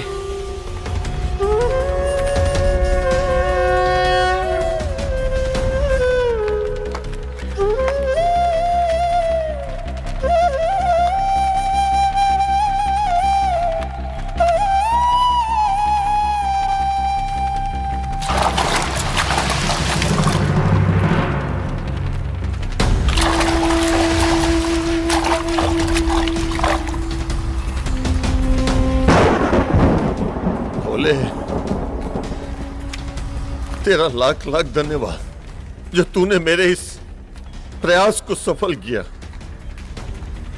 ये क्षण सदैव तुम्हारा ऋणी नहीं रहेगा।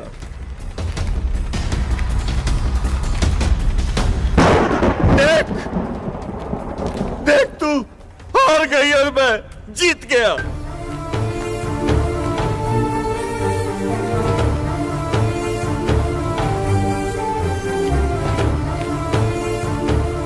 जो तो खेल खेलना चाहती थी, वो खेल मैंने खेलने नहीं दिया, अलग कर दिया दोनों को एक दूसरे से। देख वो दोनों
अच्छा किया तूने प्रकृति,